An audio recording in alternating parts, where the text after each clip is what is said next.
As an artist, one of the things that we want to do is obviously be able to make enough money to live off of with our crafts. I think that's just generally true with any career path, but in our capitalist hellscape, artists are very often exploited for our skills and rarely fairly compensated for our work. It's only a select few that manage to make it big, so to speak, with achieving our goals of being able to monetize our art. This isn't to say that there isn't other avenues to gain money as an artist. YouTube, for example, is a great choice, and so is TikTok for a time. Well, it's technically still a good choice right now as of scripting this because it's not banned yet, but soon, I guess. But often, when it comes to a lot of social media, your art isn't so much what is earning you the money, it's what you add to that art, like video editing or pairing your art with catchy music, your thoughts, or even a witty joke in a comic or description. Starving artist, while a scathing jab at hopeful creatives, is sadly the truth in our current society. Artists that don't want a standard hourly job to support themselves often turn to looking up resources into making money using their skills, but run into a bit of a snag. It's hard to juggle constantly making new work while also marketing yourself to potential clients that might want to hire you, which is how many of us stumble across clickbait YouTube videos with titles like How I Make $20,000 a Month as an Artist, or other similar things. While it is possible to do that, don't get me wrong, there are things within these videos in particular that they just don't really talk about enough. Hey there, I'm here to interrupt your regularly scheduled entertainment. When you peruse around YouTube or even just articles on Google or other platforms, when you're trying to do research on ways to make money as an artist, you will often be shown clickbait things about fast and easy ways to earn a lot of money without really doing a whole lot of anything in the long run. These posts are often talking about the same thing in a variety of different ways, different websites or platforms that all function pretty much identically. And yes, I am talking about earning what's called passive income through sites like Redbubble, iPrint, TeePublic, and many more. These types of sites are called print on demand, and they do indeed do what they're advertised to do.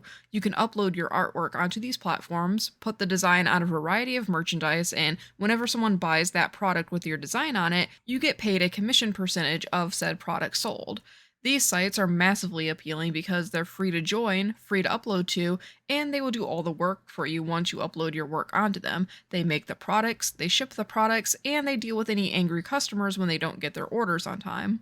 What people don't tend to talk about, however, is how hard it is to be discovered on these sites organically. The competition on print on demand sites has always been kind of ridiculous. Many people tend to upload hundreds of designs in a day in order to bring themselves up in the search results first. It's not surprising to scroll through some of these platforms and see a flood of extremely low quality designs on repeat in a variety of colors.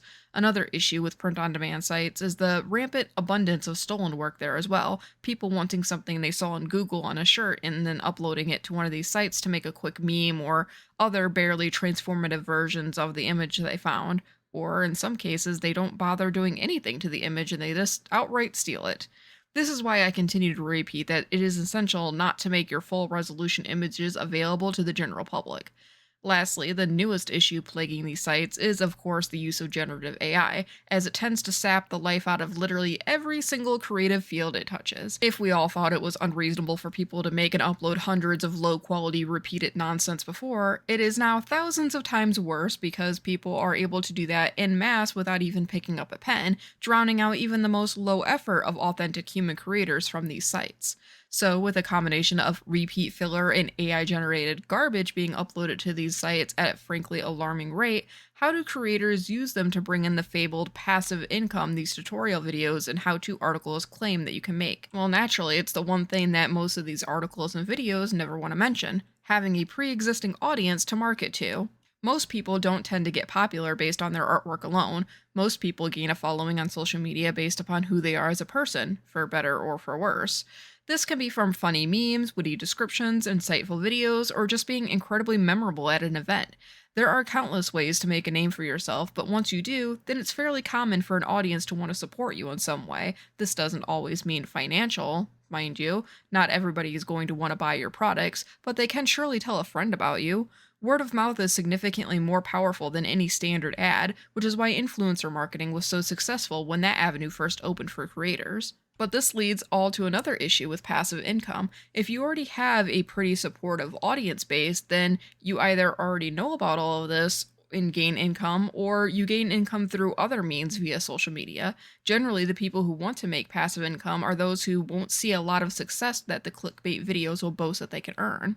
The amounts that they claim to make in these videos is also obviously very exaggerated. For one thing, a lot of the time, the passive income is not their only source of income. While I will say that anything is possible, and sure, someone could be making tens of thousands of dollars a month or more on a print on demand site like Redbubble, the actual likelihood is incredibly slim unless they are purchasing ads for themselves or utilizing shady tactics like the spam uploads and stealing content that I mentioned before. While it is a feature on a lot of these print on demand sites to alter the listing price of items in order to maximize profits, realistically, not a lot of people will mess with that because the point is to have people buy your stuff. The more expensive it is, the less likely people will buy it. I mean, that's pretty duh, right? Assuming that you don't mess with any of the price sliders, the profit margin for print on demand sites are pretty slim, with t shirts only making about an average of $2 per shirt sold. But then you get into the fact that a lot of people are more likely to buy lower cost items like stickers, which would only earn you pennies at a time. An additional issue that many people refuse to mention in a lot of their videos is that in order to combat sending minuscule checks to creators, especially because there are fees when you transfer money and taxes on income and things like that, a lot of print on demand sites will only send you money when you reach a certain threshold. I think it's changed a bit over time, surely, but before, Redbubble would only pay out to you if you made at least $50. Honestly, the notion of passive income or earning money without doing much is a myth because there's actually a ton of work that you have to do in order to even be able to earn enough money to make a living off of doing it. While the clickbait videos are fun and the idea of being able to focus on what you love and the money will just magically appear is nice, it's just not realistic. I don't mean for this video to be a deterrent away from print on demand types of platforms by any means, because they can indeed make you money, even if it's just pennies at a time. And it is cool to see your art on merchandise that might be too costly to produce in house yourself, like bags or t shirts. But I don't think that just because you upload a handful of images to a site that you'll be able to quit working on other avenues of income. It's essential to continue creating your work. And more importantly, I think is actually marketing yourself to the best of your abilities. I mean, after all, you don't have to be, the best artist around in order to gain a following. And if you struggle with the marketing aspect, it might be beneficial to look up methods and techniques for that as opposed to just get rich quick schemes. Sometimes getting popular on social media is a game of chance and luck that the algorithm will push your content out, but that doesn't negate the hard work that people put in to make that content for the algorithm to shift through. Continue to work hard and make what you love. Research better tactics for marketing and SEO optimization, work on your presence as a creator, and basically hope for the best. I won't say that this is a guarantee way to succeed, but it's much more realistic as a starting point, in my opinion. As always, please be polite in the comments section. Like this video if you enjoyed it, and subscribe if you haven't already. Do everything that YouTube wants you to do, basically. This video, like all of my content, is brought to you by Patreon, so thank you so much to Ippo, Alec, Ashley, and Mel for subscribing. If you want to check out my Patreon, the link is in the description. You can follow it for free or subscribe for as little as $1 a month. Also, thank you to the channel MVP, Megan May. I hope you have a delightful winter. That's all for now. This is Finn, signing off. Until next time. I can't move on till I let go. I feel so lost, never at home.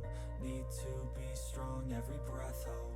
'Cause I can't move on till I